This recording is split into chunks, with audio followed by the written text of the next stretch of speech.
আছেন রাকিবুল হাসান। রাকিব, শিক্ষকদের প্রতিবাদ কর্মসূচি ও দাবিগুলো কি, আর রাকসু নির্বাচনে আন্দোলনের এর কি প্রভাব পড়ছে?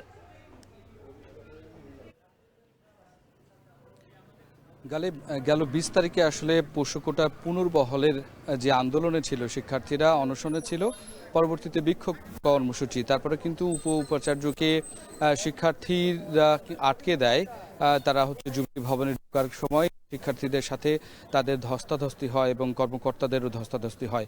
এই ঘটনা শিক্ষক লাঞ্ছিত হয়েছে এবং এতে শিক্ষক কর্মকর্তা কর্মচারীরা ঘোষণা দিয়েছেন যে কমপ্লিট শাটডাউনে থাকবেন এবং সেটি আসলে রাজশাহী বিশ্ববিদ্যালয়ে এখনো পর্যন্ত আমরা দেখছি।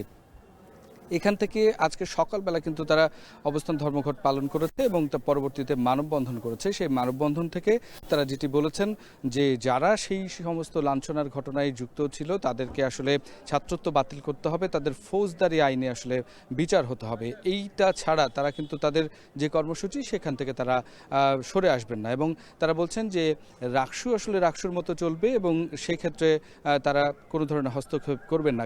কিন্তু আপনি জানেন যে বিশ্ববিদ্যালয়ের ৯টি একাডেমিক ভবনে কিন্তু প্রায় অনেকগুলোই নির্বাচন বুথ এবং সেখানে কিন্তু শিক্ষকরাই কাজ করবেন। ১১৭টি পোলিং এজেন্ট থাকবেন। নানানভাবে কিন্তু সেখানে তাদের অংশগ্রহণ প্রয়োজন কর্মকর্তা কর্মচারীদের। সেই ক্ষেত্রে তারা যদি না থাকেন তাহলে কিন্তু আসলে নির্বাচন সুষ্ঠুভাবে কোনোভাবেই সম্ভব হচ্ছে না বলে শিক্ষার্থীরা দাবি করছেন।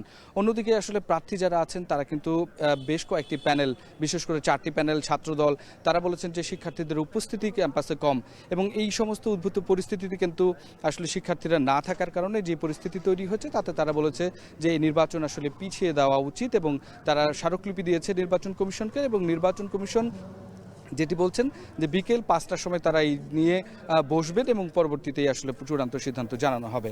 তো গালিব, এই ছিল রাজশাহী বিশ্ববিদ্যালয় থেকে আমার কাছে সর্বশেষ খবর।